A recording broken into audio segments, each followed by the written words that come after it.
Hey, Len Erickson here with another Purveyor of Light Photoshop quick tip. Today we got a quick and easy one. How many times have you had a photo and after you taken the photo you looked at it and go, gee, I wish I could change the color of that top or maybe that dress or even the hair or the eye color.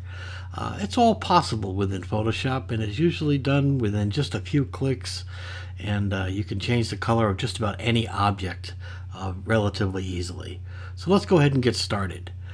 Okay, so here I have a nice image here of a beautiful young lady. I'm going to start out by always making a duplicate copy of the background layer. So I'm going to hit Command J, and that's just simply going to make a duplicate layer of the background for me. And again, that's just for a safety purpose in case anything goes wrong, so I always have the original down below if I need to go back. Okay, so now that I have a duplicate layer, the first thing I want to do is I want to select this blouse.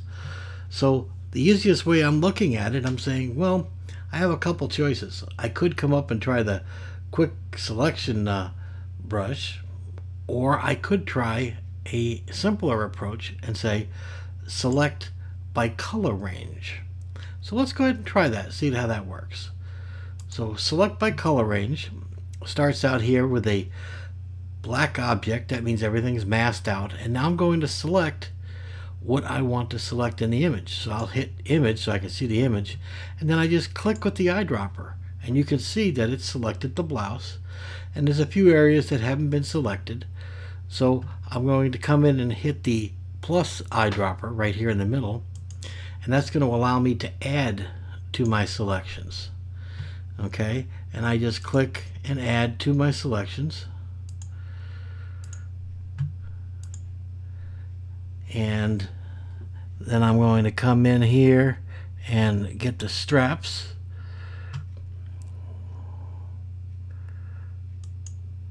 Okay, so that looks like a pretty good thing. I can play with the fuzziness slider here to determine how much or how little I want to select. Okay, the main thing is that I want to select a good portion of the object, okay, to make sure. And don't worry if you have some areas outside of what you want selected. That is easily correctable. So once I have that, I go ahead and hit OK. And now I have my selection here floating, and you can see it did select quite a few things that it shouldn't have collected, but I've got an outline started here of the blouse. Let's just go ahead and do a little touch up here. To do that, we can use the quick touch mask. So quick mask, we hit that, and that's going to show us the entire mask. And I'm going to hit the paintbrush, and then with black I'm going to come in and just change my brush size here, and I'm going to paint in black, and that's going to mask out everything that shouldn't be selected. We don't need her arm, and you just adjust the brush accordingly up and down based on the size of the area that you're working. Okay, and if you have a Wacom tablet, that just makes life even easier for doing these little touch-ups. Okay.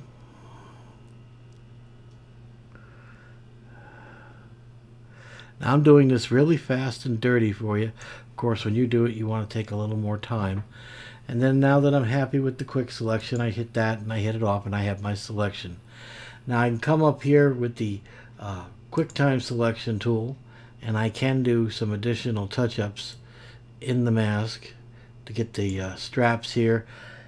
Holding the Alt key to move in, I can come in and zoom in to get a better look at what I'm working with here. By holding the Option or Alt key, it turns to a minus, you can see there in the brush, and that means remove this as I come closer to the area, and that removes that section from the selection. And I can come down here and remove the selection there. And if you mess up, don't worry about it. Just leave it now with the plus side and just add the selection right back in. Okay, and again, all we're looking for is a rough selection. We're not looking for a perfect selection, because as we refine the edge, we will then achieve a good selection.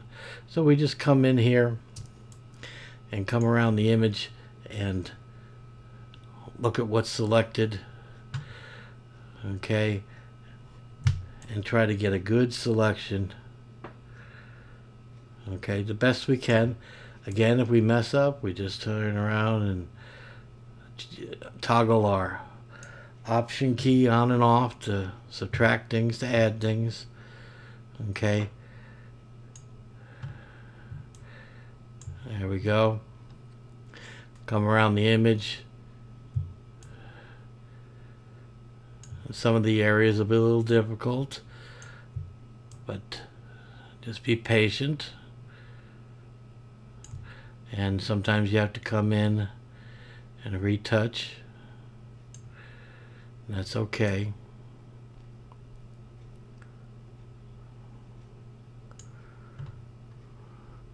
And we definitely don't want her hair, so we're gonna subtract that out of the selection, because we only want the blouse.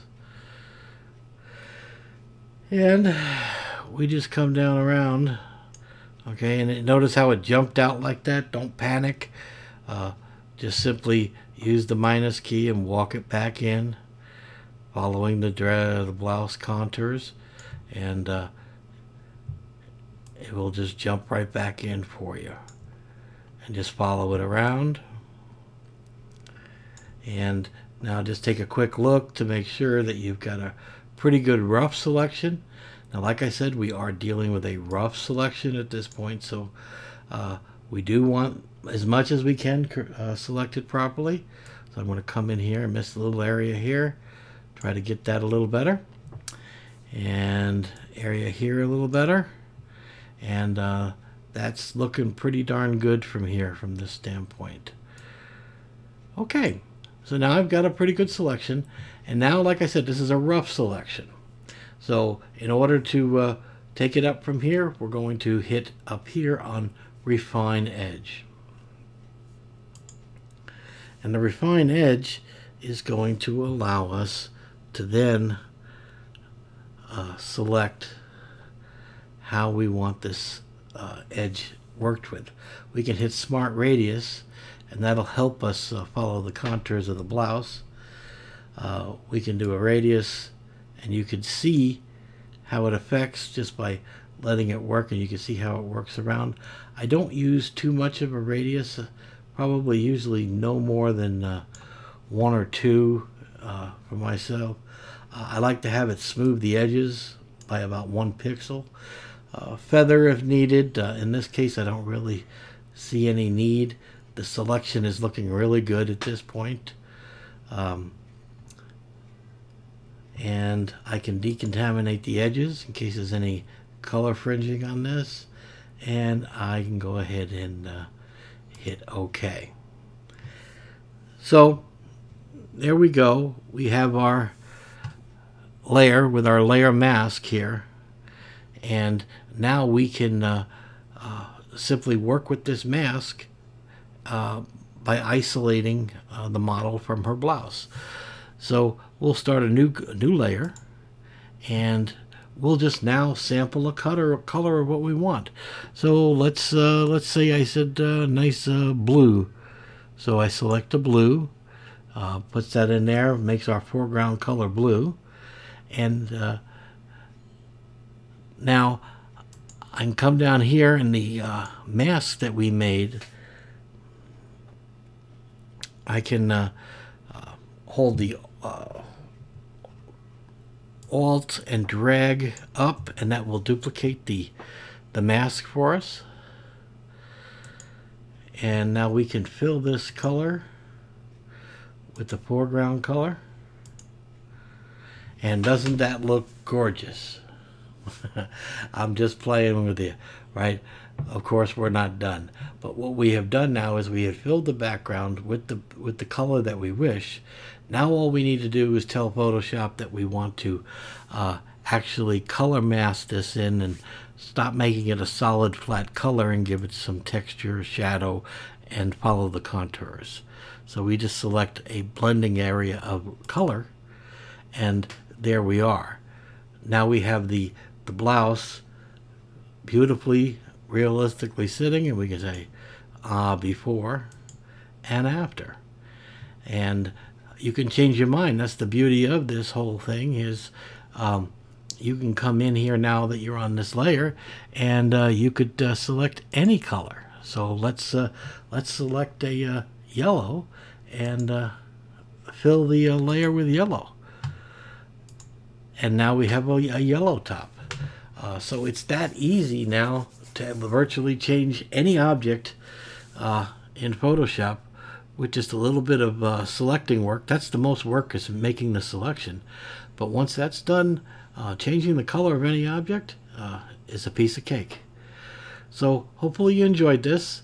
If you have any comments or suggestions, please leave them in the comments down below.